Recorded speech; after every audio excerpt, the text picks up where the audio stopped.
Green world চ্যানেলে আপনাদের সকলকে স্বাগত। জুলাই মাস পর্যন্ত দেখা মেলেনি বৃষ্টির।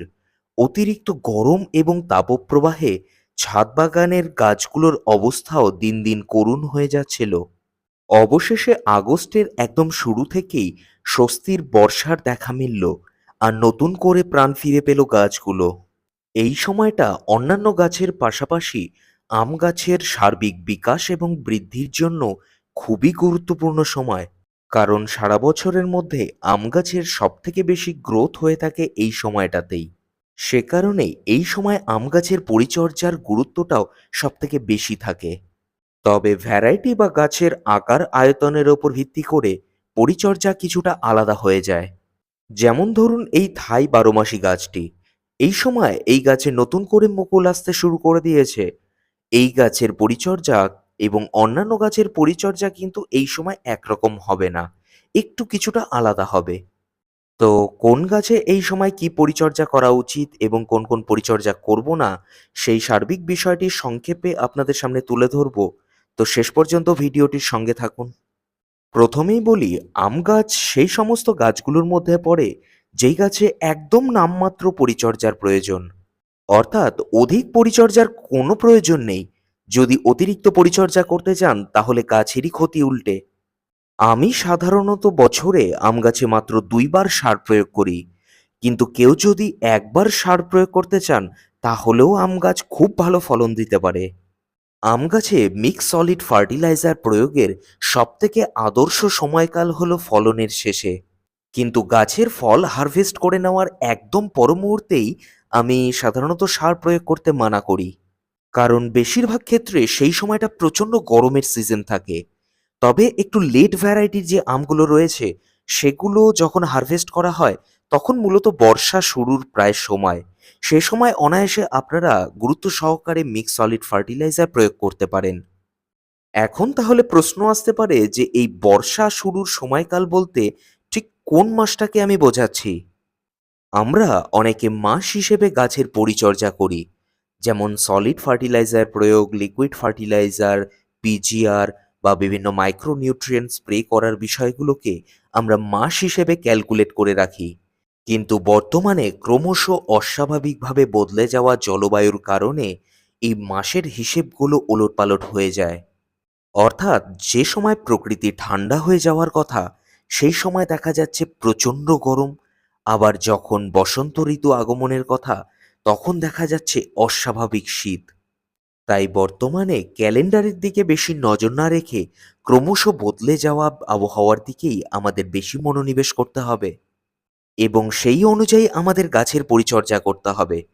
যেমন জুন বা জুলাই মাসে বর্ষাকাল চলে আসার কথা, কিন্তু সেই সময়তে বর্ষার কোনো দেখাই নেই, প্রচণ্ড গরম ছিল। আবার আগস্ট মাসের একদম শুরু থেকেই বর্ষা ঢুকতে শুরু করছে। তো এই সময়টাই আমাদের একদম উপযুক্ত সময় হিসেবে বেছে নিতে হবে যখন বর্ষাকালে আমরা প্রবেশ করছি। এই কারণেই গাছের ফলন হারভেস্ট করে নেওয়ার পরে পরেই যে পরিচর্যাগুলো আমাদের করা দরকার ছিল সেই পরিচর্যাগুলো কিন্তু আমরা করিনি, সেটা কিছুদিন অপেক্ষা করে এই সময় থেকে আমরা করতে শুরু করছি। এতদিন আমরা টানা লিকুইড ফার্টিলাইজার প্রয়োগ করে এসেছি। এখন যখন আমরা ধীরে ধীরে বর্ষাকালের দিকে ঢুকে যাচ্ছি তখন আমাদের এই লিকুইড ফার্টিলাইজারের প্রয়োগ বন্ধ করে দিতে হবে এবং এই সময় একবার গাছের গোড়ায় আমরা দ্রুত সলিড ফার্টিলাইজার প্রয়োগ করে দেব। শুরুতেই যেমনটা বললাম, এই সময়টা আম গাছের সার্বিক বিকাশ বৃদ্ধির জন্য সবথেকে দারুণ সময়। বৃষ্টির জলের ছোঁয়া পাওয়া মাত্রই গাছ প্রচুর পরিমাণে নতুন নতুন ব্রাঞ্চ তৈরি করতে থাকে এবং এই ব্রাঞ্চগুলিও খুবই দ্রুততার সাথে বাড়তে থাকে। সে কারণে গাছের এই সময় প্রচুর পরিমাণে খাবারের চাহিদা থাকে, আর মাটিতে যাতে পর্যাপ্ত পরিমাণে খাবার মজুদ থাকে সেটাও আমাদের এই সময় সুনিশ্চিত করতে হবে। এই সময় গ্রোয়িং স্টেজে গাছে প্রচুর পরিমাণে নাইট্রোজেন সমৃদ্ধ সারের প্রয়োজন হয়। সে কারণে আমরা যে কোনো ধরনের কম্পোস্ট সার এই সময় ব্যবহার করতে পারি, যেমন lip compost, kitchen West compost বা ভার্মি কম্পোস্ট অথবা গোবর সার। এই ধরনের যে কোনো রকমের কম্পোস্ট সার আমরা ব্যবহার করতে পারি। হাফ ড্রামের জন্য আমরা ২ মুঠ পরিমাণ হিসেবে কম্পোস্ট সার ব্যবহার করব। এর সাথে সমপরিমাণ অর্থাৎ ২ মুঠ পরিমাণ হিসেবে মেশাবো দুটো প্রাণীজ উপাদান। অর্থাৎ শিংকুচি এবং হাড় গুঁড়ো।